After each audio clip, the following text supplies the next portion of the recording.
দেশের সম্পদ নষ্টকারীদের বিরুদ্ধে জনগণকে প্রতিরোধের আহ্বান প্রধানমন্ত্রীর। ক্ষতিগ্রস্ত মেট্রো স্টেশন পরিদর্শন। যুবদল নেতার নির্দেশে রাজধানীর উত্তরা মিরপুরে চলে তাণ্ডব, ভাড়া করা হয় পথশিশু ও সন্ত্রাসীদের। স্বাভাবিক হচ্ছে পরিস্থিতি, দূরপাল্লার যাতায়াতে ফিরছে স্বস্তি, অফিস পাড়ায় কর্মচাঞ্চল্য। ম্যানুয়াল পদ্ধতিতে চলছে মোবাইল ফিনান্সিয়াল সার্ভিস, এটিএম বুথে ভিড়। স্থবিরতা কাটিয়ে ঘুরে দাঁড়াচ্ছে তৈরি পোশাক খাত, সর্বোচ্চ সক্ষমতা ব্যবহারের আশা।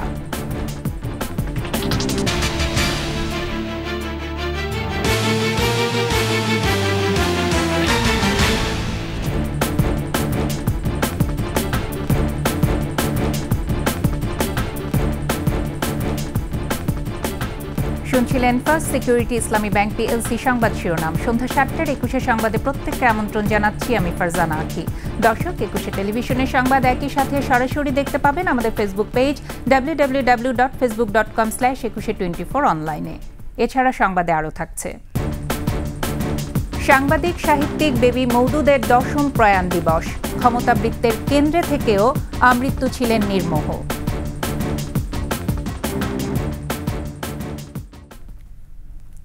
দেশের উন্নয়ন ও সম্পদ ধ্বংসকারীদের বিরুদ্ধে জনগণকে রুখে দাঁড়ানোর আহ্বান জানিয়েছেন প্রধানমন্ত্রী শেখ হাসিনা।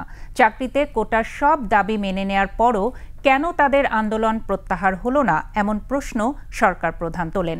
বলেন, উন্নয়ন এবং জনগণের সুবিধায় মেট্রো রেল সহ আধুনিক সব স্থাপনা যারা নষ্ট করেছে তাদের বিচার দেশবাসীকে করতে হবে।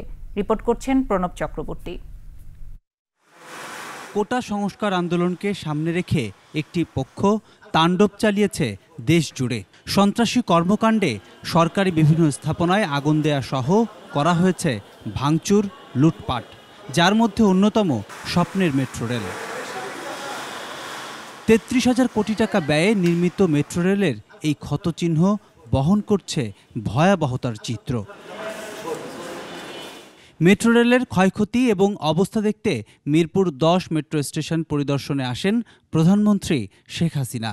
ঘুরে ঘুরে দেখেন গত বছর যতটা উচ্ছ্বাস আর আনন্দে উদ্বোধন করেছিলেন জনগণের বাহন, আজ তার একই হাল। হতাশা আর বিষণ্ণতায় দেখেছেন মেট্রো স্টেশনটি। এরপর সাংবাদিকদের উদ্দেশ্যে বক্তব্যে আক্ষেপ করে প্রধানমন্ত্রী বলেন, জনগণের সুবিধায় যে বাহন তা কিভাবে এমন ধ্বংস করা যায়। যে দেশের মানুষ আমার পরিবার, আমি সেই দৃষ্টিভঙ্গিতেই এই দেশটা উন্নয়ন করতে চেয়েছি। যেগুলি মানুষের সেবা দেয়, মানুষের জীবনযাত্রা সহজ করে, মানুষের জীবনকে উন্নত করে, ঠিক সেইগুলি ভেঙে সম্পূর্ণ নষ্ট করে দেওয়ার কি মানসিকতা। উন্নত বিশ্বের সাথে পাল্লা দিয়ে আধুনিক এই বাহন কবে ঠিক হবে তা নিয়ে সংশয় জানান সরকার প্রধান। আমাদের মেট্রো রেল আমরা যেভাবে তৈরি করেছি, আমাদের মেট্রো রেল স্টেশনগুলি, সার্ভিস সব কিছু ছিল আন্তর্জাতিক মান সম্পন্ন। এই স্টেশন যেভাবে ধ্বংস হয়েছে, এটা সম্পূর্ণ ডিজিটাল সিস্টেম, ইলেকট্রনিক সিস্টেম, সম্পূর্ণ মডার্ন। এটা তো কতদিনের ঠিক হবে আমি জানি না। কোটার সব দাবি মেনে নেয়ার পরও আন্দোলন প্রত্যাহার না হওয়ায় দুঃখ প্রকাশ করে ধ্বংসকারীদের বিরুদ্ধে রুখে দাঁড়ানোর আহ্বান জানান প্রধানমন্ত্রী। আচ্ছা, কোটার সংস্কার হবে, আপিল করলাম, উচ্চ আদালত সিদ্ধান্ত দেবে, সেই জন্য পর্যন্ত তো ধৈর্য ধরতে হবে। যে কোনো নাগরিককে তো আইন আদালত মেনে চলতে হবে। মানে এই ধ্বংসযজ্ঞটাকে সুযোগ সৃষ্টি করে দেওয়া, যে এই কষ্ট আমি লাঘব করতে চেয়েছি, এই কষ্ট আবার যারা সৃষ্টি করলো তাদের বিরুদ্ধে আপনাদেরই রুখে দাঁড়াতে হবে, দেশবাসীকেই রুখে দাঁড়াতে হবে, বিচার তাদের করতে হবে।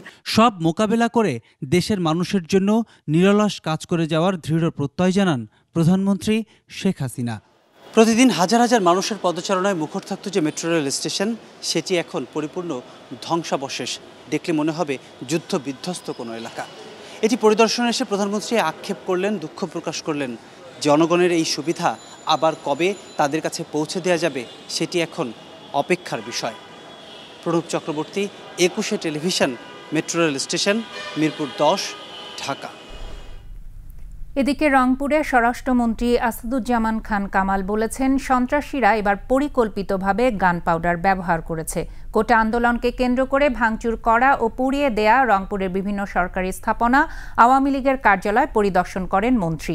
পরে সাংবাদিকদের বলেন, একটি সংঘবদ্ধ দল বিশেষ উদ্দেশ্যে রাষ্ট্রকে অকার্যকর করার জন্য তাণ্ডবে মেতেছিল।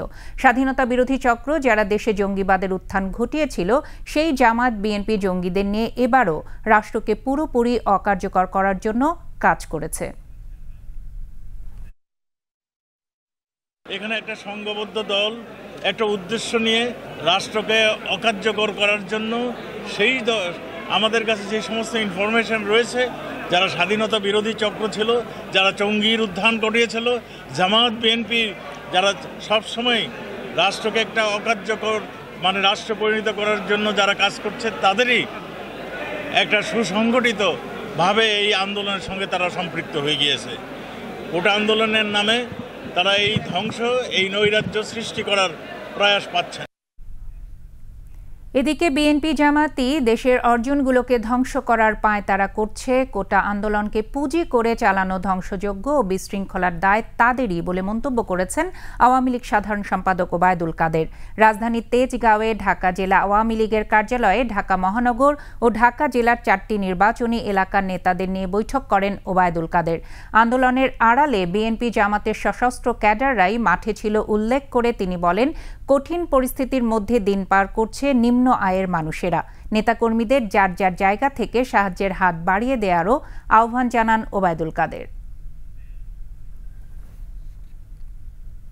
কোটা আন্দোলনের উপর ভর করে বিএনপি জামাত তাদের সে চিরপরিচিত আগুন সন্ত্রাস নিয়ে তারা মাঠে নেমেছে এবং দেশের অর্জনগুলোকে ধ্বংসস্তূপে পরিণত করা পায় তারা করছে।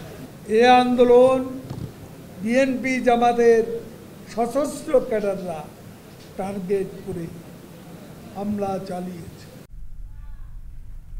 পুলিশ সদস্য ও ছাত্রলীগের নেতাকর্মীকে হত্যা বা কুপিয়ে আহত করতে পথশিশু ও সন্ত্রাসী ভাড়া করেছিল যুবদল কর্মী আজিজ। 5 থেকে 10,000 টাকায় চুক্তিবদ্ধ হওয়া ওই সন্ত্রাসী চক্রই মিরপুর ও উত্তরায় তাণ্ডব চালায় বলে জানিয়েছে ঢাকা মহানগর পুলিশ। নাশকতার ঘটনায় রাজধানীতে এখন পর্যন্ত 2100-রও বেশি বিএনপি জামাত কর্মীকে গ্রেপ্তার করা হয়েছে। মামলা হয়েছে 2 শতাধিক। বিস্তারিত জানাচ্ছেন দীপু শিকদার।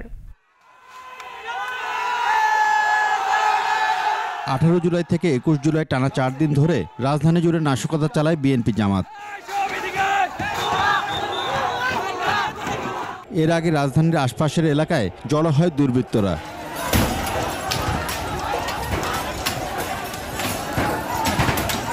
টাকার বিনিময়ে পথশিশু ও সন্ত্রাসীদের ভাড়া করা হয়। তাণ্ডব চলে রাজধানীর সর্বত্র।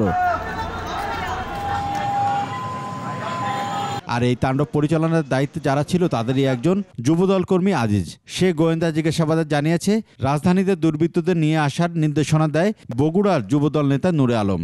আন্দোলনের মধ্যে টোকায় ঢুকে দিয়ে নূরে আলম সিদ্দিকী পেটনকে বলছে পুলিশে কোবাইলে 10,000 আর আওয়ামী লীগের কোবাইলে 5,000 টাকা, ছাত্রলীগে কোবাইলে 5,000 টাকা দিয়ে দেবে। যুবদল নেতা আজিজের মতো ছাত্র শিবিরের কর্মীরাও সামাজিক যোগাযোগ মাধ্যম ব্যবহার করে ঢাকায় দুর্বৃত্তদের জড়ো করে। মানুষের তুলনা আটকাতে পারবে না কারার শিকার।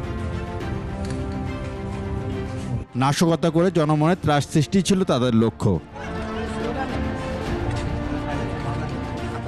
ঢাকা মহানগর গোয়েন্দা পুলিশ জানায়, দুর্বৃত্তদের নাম, পরিচয়, ঠিকানা সবই তাদের হাতে আছে। অভিযানে গ্রেপ্তারও হচ্ছে তারা।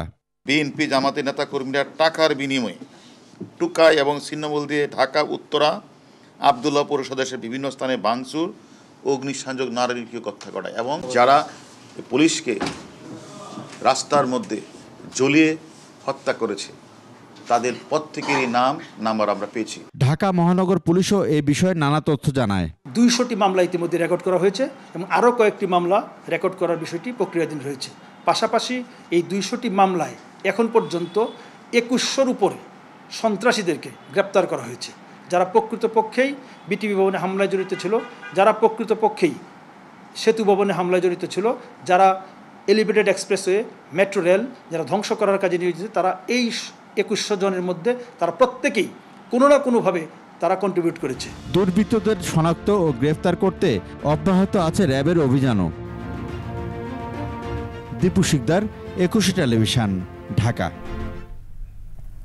বাংলাদেশ জাতীয় পার্টি বিজেপি চেয়ারম্যান সাবেক সংসদ সদস্য ব্যারিস্টার আন্দালিব রহমান পার্থের 5 দিনের রিমান্ড মঞ্জুর করেছেন আদালত।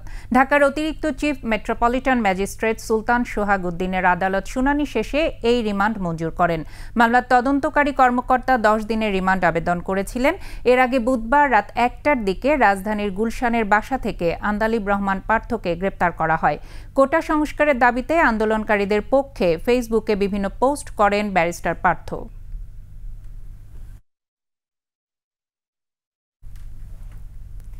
কারফিউ শিথিলে দূরপাল্লা যাতায়াতে ফিরছে স্বস্তি, অনেকটা হাঁপ ছেড়ে বেঁচেছেন যাত্রীরা। এদিকে আজও রাজধানীর রাস্তায় ছিল যানজট, কর্মচাঞ্চল্য ছিল অফিস পাড়ায়। মোহাম্মদ কবিরের রিপোর্ট। গত শুক্রবারে আসছি, আসার পরে এই পর্যন্ত ঝামেলার কারণে যাইতে পারি না, গাড়ি ঘোড়া চলা শুরু করছে, তখন আমি বের হয়েছি। আমি আসছি আজকে 15 দিনে, কার্ফুর জন্য যাইতে পারতেছি না, এখন আজকে গাড়ি খুলছে তার জন্য যাইতেছি। আজকে তো স্বস্তিতে যেতে পারছি, এতদিন আমরা ওইখানে আটক ছিলাম। মানুষ আতঙ্কটা একটু কাটছে আর কি, তবে আমরা আশা করছি যে স্বাভাবিক হয়ে যাবে। অনেকটা হাঁপ ছেড়ে বাঁচলেন দূরপথের যাত্রীরা। কয়েকদিনের অস্বাভাবিক অবস্থার পর গন্তব্যে রওনা হচ্ছেন অনেকে। যাত্রীদের মতো স্বস্তিতে চালকরাও।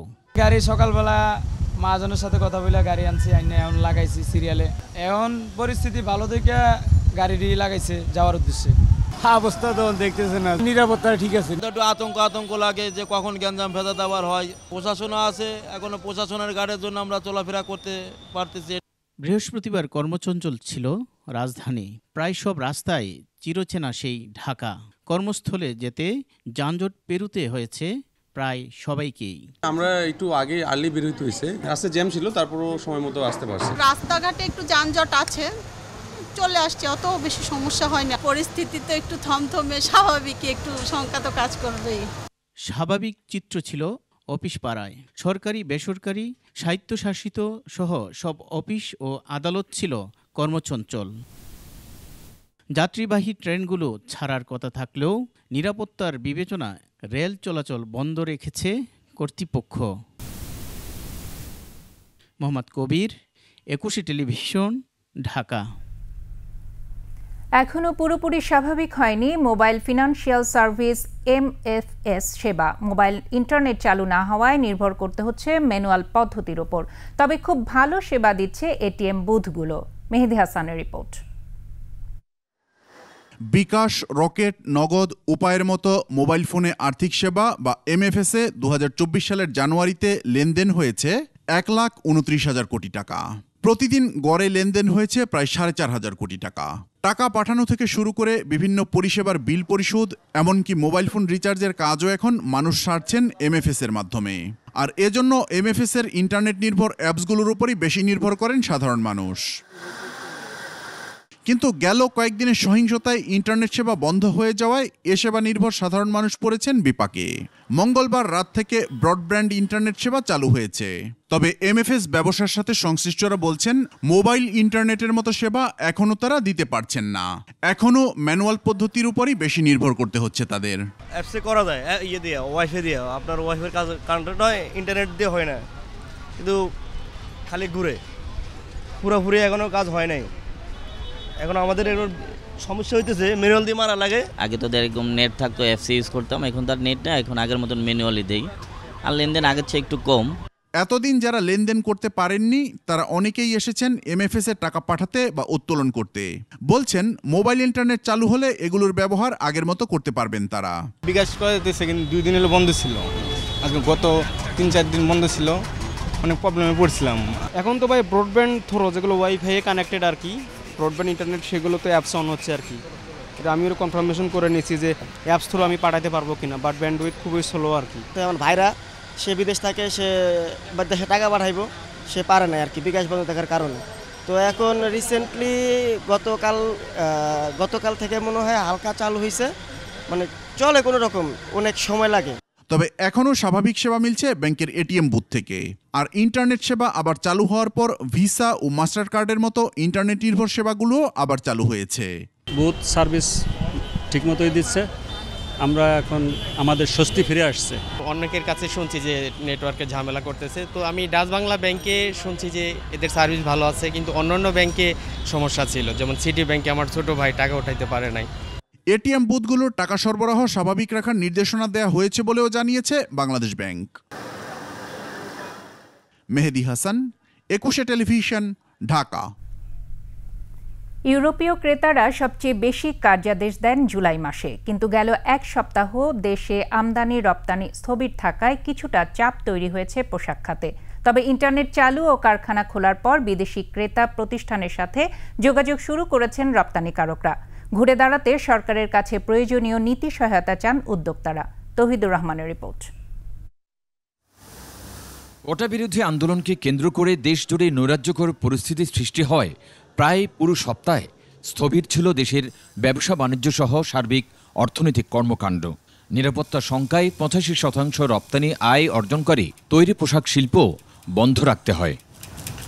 বন্দর থেকে কাঁচামাল খালাস ও কারখানা থেকে উৎপাদিত পণ্য বন্দরে নেওয়া বাধাগ্রস্ত হওয়ায় বাড়তি চাপে পড়েছেন পোশাক খাতের উদ্যোক্তারা। তারা বলছেন জুলাই মাসেই ইউরোপ থেকে বেশি রপ্তানি আদেশ আসে। ইন্টারনেট সেবা ও কারখানা চালু হয়, ক্রেতাদের সাথে যোগাযোগ বাড়াবেন তারা। একই সাথে কারখানার সক্ষমতার সর্বোচ্চ ব্যবহার নিশ্চিতের উপর জোর দিচ্ছেন তারা। যে মালটা এই সপ্তাহে রিলিজ হয়ে ফ্যাক্টরিতে চলে আসার কথা ছিল, এই মালটা যখন আরও 2 সপ্তাহ 3 সপ্তাহ পরে আসবে, আমার সবচেয়ে হাইয়েস্ট প্রোডাকশন মান্থ এটা। এই মান্থে যখন আমি প্রোডাকশন করতে পারবো না, এই মাল কিন্তু কাস্টমার বলবে যে বানাই তুমি রেখে দাও, আমি 1 বছর পর নিব, because by the time season will cause. আমাদের যত কুইক আমরা এই ইকোনমিতে সার্কুলেশন করতে পারবো, তত কুইক ইকোনমি রিকভার করবে। উদ্যোক্তারা বলছেন পোশাক খাত ও সার্বিক রপ্তানি বাণিজ্যে গতিশীলতা আনতে সরকারের নীতি সহায়তা জরুরি। রপ্তানিতে প্রণোদনা বাড়ানোর কথাও বলছেন তারা। আমাদের বক্তব্য হচ্ছে যে যদি কারফিউ থাকেও, তাহলে গার্মেন্টস রিলেটেড যে কোনো পণ্য আসা যাওয়ার ক্ষেত্রে এবং গার্মেন্টসের শ্রমিক বা যে কোনো স্টাফ আসা যাওয়ার ক্ষেত্রে তাদের ব্যাপারটা যেন শিথিল করা হয়। ক্রেতাদের কাছে যাতে ভুল বার্তা না যায়, সেক্ষেত্রে বিদেশে বাংলাদেশি মিশনগুলোকে আরও সতর্ক থাকার পরামর্শ দিচ্ছেন অর্থনীতিবিদরা। ওয়ার্ল্ডের মধ্যে second largest in garments export, সেখানে যদি আপনার এখন আমাদের সাপ্লাই চেইনে যদি প্রবলেম হয়, তাহলে ওইটা কিন্তু একটা উদাহরণ হিসেবে দাঁড়াবে। ব্যবসায়ীরা তাদের যে সমস্ত দাবি দেওয়া নিয়ে মাননীয় প্রধানমন্ত্রীর সাথে যে আলাপগুলো হয়েছে, এগুলোকে যদ্দূর সম্ভব সরকারের বিভিন্ন ডিপার্টমেন্ট এটাকে যাতে অ্যাড্রেস করে। ইতিমধ্যেই বন্দরের কার্যক্রম পুরোদমে শুরু হয়েছে। জাহাজ থেকে কাঁচামাল খালাস এবং রপ্তানি পণ্য জাহাজীকরণও চলছে জোরে সোরে। তৌহিদুর রহমান, 21 টেলিভিশন, ঢাকা।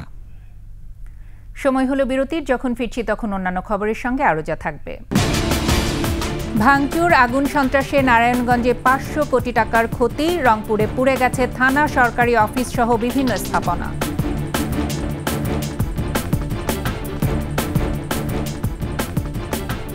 দেখছেন সন্ধ্যা 7টার 21 সংবাদ।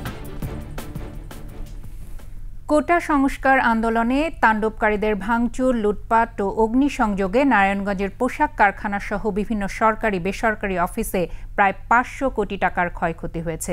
অন্যদিকে রংপুরে ভাঙচুর ও আগুন দেয়া হয় আওয়ামী লীগ অফিস, থানা সহ বিভিন্ন স্থাপনায়। নারায়ণগঞ্জ ও রংপুর প্রতিনিধির তথ্য ও ছবিতে ডেস্ক রিপোর্ট। সম্প্রতি কোটা সংস্কার আন্দোলনের নামে নারায়ণগঞ্জে শহরময় ভাঙচুর, লুটপাট ও অগ্নিসংযোগ চালিয়েছে দুর্বৃত্তরা। ছত্রভঙ্গ করতে পুলিশের সাথে হয় ব্যাপক সংঘর্ষ।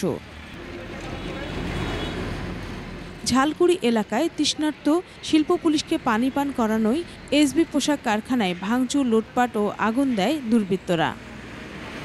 পোশাক কারখানার মালিকের দাবি, প্রায় 100 কোটি টাকার সম্পদের ক্ষতি হয়েছে তার।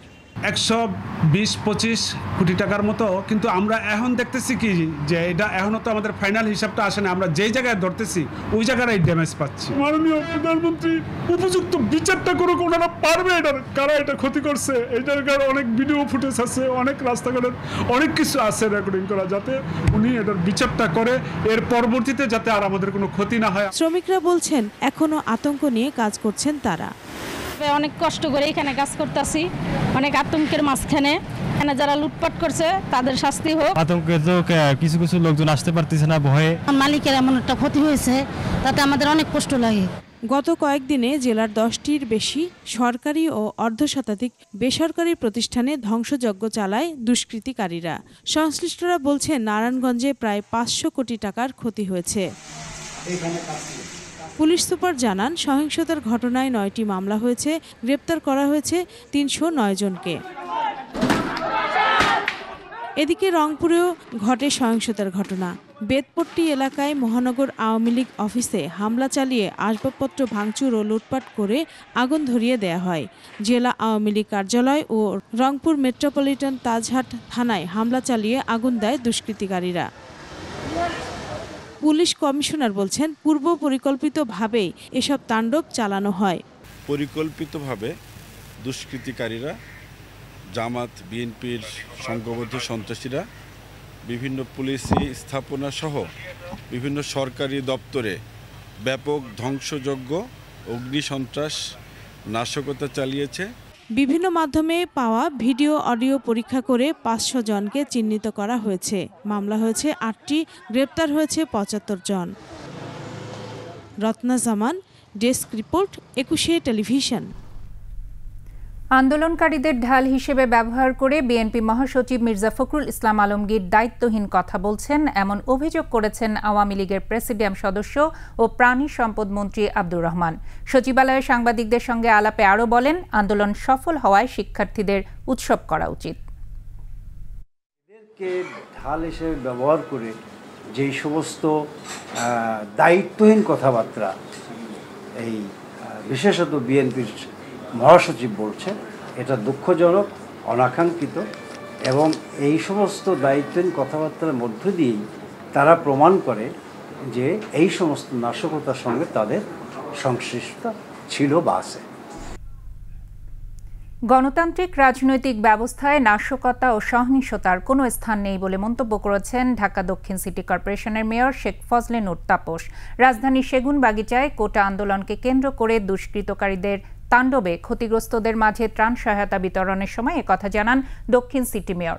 প্রধানমন্ত্রীর নির্দেশে যতদিন কারফিউ থাকবে ততদিনই নিম্নবিত্ত ও দিনমজুর মানুষদের মাঝে খাদ্য সামগ্রী পৌঁছে দেয়া হবে বলে জানান শেখ ফজলে নূর তাপস। এ সময় অন্যান্যদের মধ্যে উপস্থিত ছিলেন আওয়ামী লীগের যুগ্ম সাধারণ সম্পাদক আফামা বাহাউদ্দিন নাসিম এমপি এবং শেখ রাসেল জাতীয় শিশু কিশোর পরিষদের মহাসচিব KM শহীদুল্লাহ।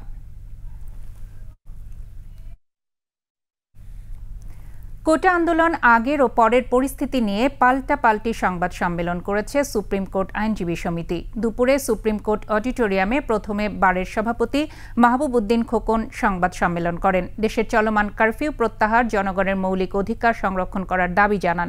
এ সময় বিএনপি আটককৃত নেতাদের মুক্তির দাবি করেন মাহবুব উদ্দিন খোকন। অপরদিকে এক প্রশ্নের জবাবে সুপ্রিম কোর্ট আইনজীবী সমিতির সম্পাদক শাহ মঞ্জুরুল হক বলেন, কোটা আন্দোলনে নিহত 6 জনের তদন্ত করছে কমিশন, বাকিদের বিষয়ে পুলিশ তদন্ত করছে। বলেন, কোটা আন্দোলনে বিএনপি ঢুকে সরকার পতনের চিন্তা করেছিল, কিন্তু তারা ব্যর্থ হয়েছে। ডক্টর ইউনূসের গ্রামীণ কল্যাণের কাছে এনবিআরের পাওনা দাবির 666 কোটি টাকা নিয়ে হাইকোর্টের রায় 30 জুলাই। বিচারপতি খুরশিদ আলম সরকার নেতৃত্বে দ্বৈত বেঞ্চ এ তারিখ নির্ধারণ করেন। এর আগে গেল 11 মার্চ ডক্টর মোহাম্মদ ইউনূসের গ্রামীণ কল্যাণের 666 কোটি টাকা কর ফাঁকি মামলা 3 মাসের মধ্যে হাইকোর্টকে নিষ্পত্তির আদেশ দেন আপিল বিভাগ। প্রধান বিচারপতি ওবায়দুল হাসানের নেতৃত্বাধীন 5 বিচারপতির আপিল বেঞ্চ এ আদেশ দিয়েছিলেন।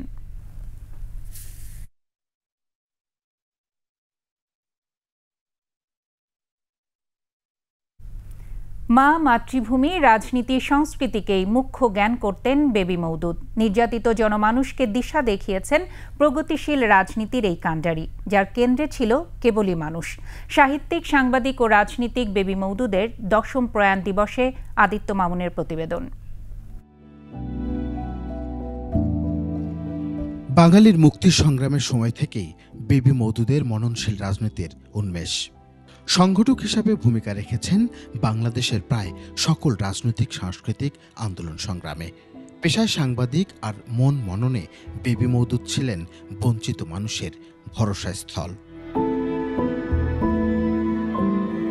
দেশভাগের পর জন্ম নেয়া মানব ঘনিষ্ঠ স্বাধীনচেতা মানবিক ব্যক্তিত্ব বেবি মওদুদ, যার লেখনী, নেতৃত্ব আর প্রজ্ঞা বাতিঘর হয়ে আছে আজও।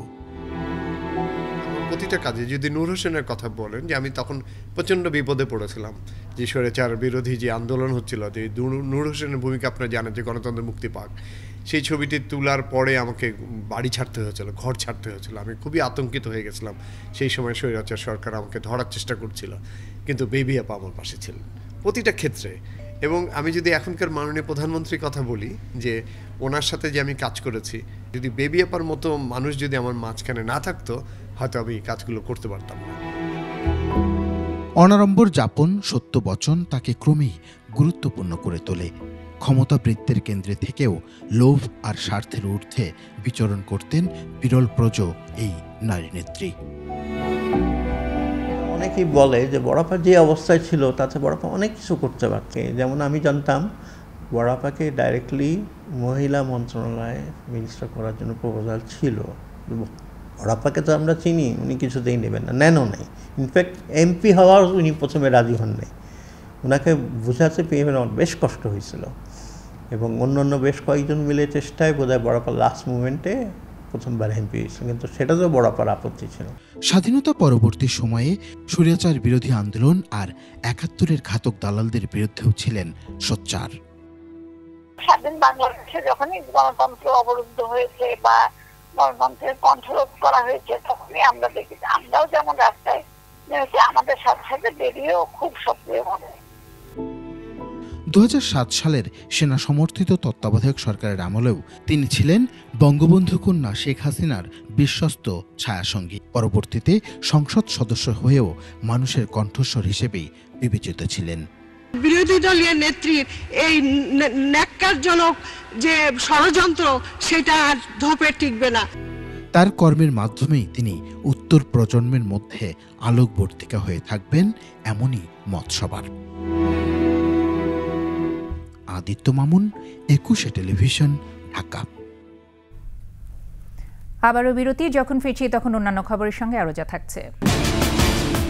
বিক্ষোভের মুখে মার্কিন কংগ্রেসে নেতানিয়াহুর ভাষণ, হামাস নির্মূল না হওয়া পর্যন্ত যুদ্ধ চালিয়ে যাওয়ার ঘোষণা।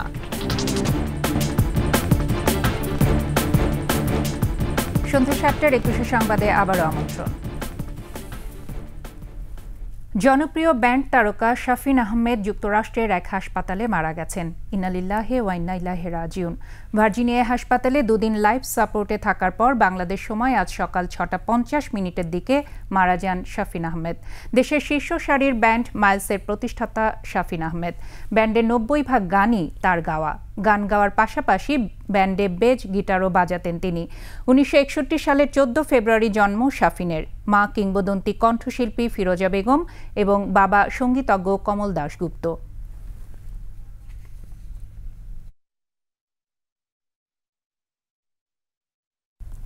চার বছরের অপেক্ষা শেষ। কাল মাঠে গড়াচ্ছে ক্রীড়া জগতের সবচেয়ে বড় আয়োজন অলিম্পিক গেমস। প্যারিসে চলছে শেষ মুহূর্তের প্রস্তুতি। জোরদার করা হয়েছে নিরাপত্তা ব্যবস্থা। বিশ্বকে চমকে দিতে এবার উদ্বোধনী অনুষ্ঠান হচ্ছে ভিন্নধর্মী আয়োজনে। বিস্তারিত ডেস্ক রিপোর্টে।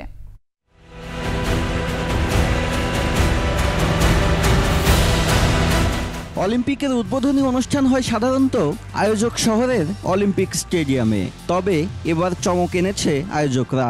ভিন্ন ধাঁচে উদ্বোধন সাজাতে বেছে নেওয়া হয়েছে ঐতিহাসিক সেইন নদীকে।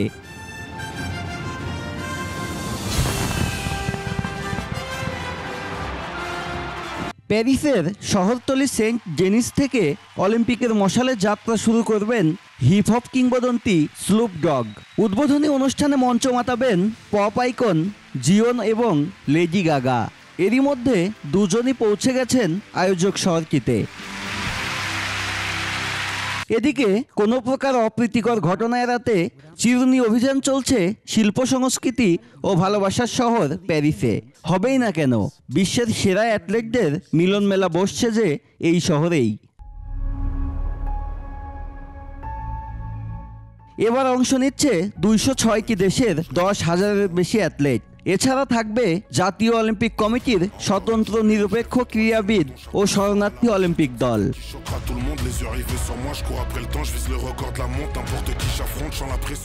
এবার বাংলাদেশ থেকে সুযোগ পেয়েছেন 5 অ্যাথলেট, যাদের মধ্যে সরাসরি সুযোগ পেয়েছেন আর্চার সাগর ইসলাম। উদ্বোধনী অনুষ্ঠানে লাল সবুজের পতাকার দায়িত্বে থাকবেন তিনিই। 5 লাখের বেশি দর্শক বিশেষভাবে তৈরি স্ট্যান্ড থেকে এই অনুষ্ঠান উপভোগ করবেন। এরই মধ্যে 2700 ইউরোর বেশি দামে বিক্রি হয়েছে অলিম্পিকের উদ্বোধনী অনুষ্ঠানের টিকিট। তবে নদীর তীর ও আশেপাশের ভবনের বারান্দা থেকেও বিনামূল্যে উপভোগ করা যাবে বর্ণাঢ্য এই আয়োজন। ফুটবল সহ বেশ কিছু খেলা আগে শুরু হলেও আনুষ্ঠানিকভাবে উদ্বোধন হবে 26 জুলাই বাংলাদেশ সময় রাত 11টায়। নিরাপত্তার জন্য 45,000 পুলিশ প্রস্তুত রেখেছেন অলিম্পিক আয়োজক কমিটি। Akashuzzaman, sports desk, 21 television. নানা বিতর্ক আর শঙ্কা পাশ কাটিয়ে শুরু হচ্ছে প্যারিস অলিম্পিক। শুরুর আগেই কোভিড নিয়ে দুশ্চিন্তার ভাঁজ আয়োজকদের কপালে। বিতর্ক উঠেছে কানাডার ক্যাম্পে গুপ্তচর বৃত্তি নিয়েও। জীবননাশের হুমকি পেয়েছেন 15 জন ইসরায়েলি অ্যাথলেট। এছাড়া হিজাব নিষিদ্ধ করা নিয়েও রয়েছে বিতর্ক। বিস্তারিত ডেস্ক রিপোর্টে। জ্বলে ওঠার অপেক্ষায় অলিম্পিকের মশাল। লস অ্যাঞ্জেলস আর লন্ডনের পর তৃতীয় শহর হিসেবে 3 বার অলিম্পিক আয়োজন করছে প্যারিস। তবে সবকিছু ঠিকঠাক থাকলেও কিছু কিছু ক্ষেত্রে যেন পিছু ছাড়ছে না এবারের আয়োজনকে। অলিম্পিক আনুষ্ঠানিকভাবে শুরুর আগেই মাঠে গড়িয়েছে ফুটবল ইভেন্ট। তবে তাতে উদ্বোধনী ম্যাচেই ছিল বিতর্ক। একটি গোলের সিদ্ধান্ত আসতে সময় লেগেছে প্রায় 2 ঘন্টা। গাজায় অমানবিক আগ্রাসন চালানো এই মুহূর্তে বিশ্বের অনেক দেশেরই চোখের কাঁটা ইসরায়েল। গণহত্যার দায়ে দোষী ইসরায়েলকে বাড়তি নিরাপত্তা দেয়া ও সেই দেশের প্রধানমন্ত্রীকে আমন্ত্রণ জানানোয় ক্ষেপেছেন অনেকেই। অন্যদিকে রাশিয়ার ক্ষেত্রে হয়েছে তার উল্টো। নিষিদ্ধ হয়েছেন দেশটির অ্যাথলেটরা। শুধু তাই নয়, রুশ কোনো গণমাধ্যম কর্মীকেও প্যারিসে প্রবেশ করতে দেয়নি অলিম্পিক কমিটি। এদিকে অলিম্পিক শুরুর আগেই বাদ সেধেছে করোনা ভাইরাস। অস্ট্রেলিয়ার ওয়াটার পোলোর পুরুষ দলের সদস্য হালকা জ্বর নিয়ে ধরেন প্যারিসের বিমান। করোনা উপসর্গ দেখা দেয় তাদের। অন্যদিকে বিতর্কের তেজ বাড়িয়েছে হিজাব নিষেধাজ্ঞা। এবারের আসরে কোনো ফরাসি মুসলিম নারী ক্রীড়াবিদ হিজাব পরিধান করে খেলায় অংশ নিতে পারবেন না বলে সরাসরি জানিয়েছেন ফ্রান্স সরকার। তবে হিজাব নিয়ে এমন নিষেধাজ্ঞার কারণে ফ্রান্সেরই দৌড়বিদ সাইলার অলিম্পিকে অংশগ্রহণ নিয়ে প্রশ্ন উঠেছে। এছাড়া কানাডা দলের উপর গুপ্তচর বৃত্তি আর 300 নৃত্যশিল্পীর বেতন ইস্যুতে উদ্বোধনী ম্যাচ থেকে সরে আসার ঘোষণাও জন্ম দিয়েছে আরেক শঙ্কা। পারভেজ খোকন, 21 টেলিভিশন।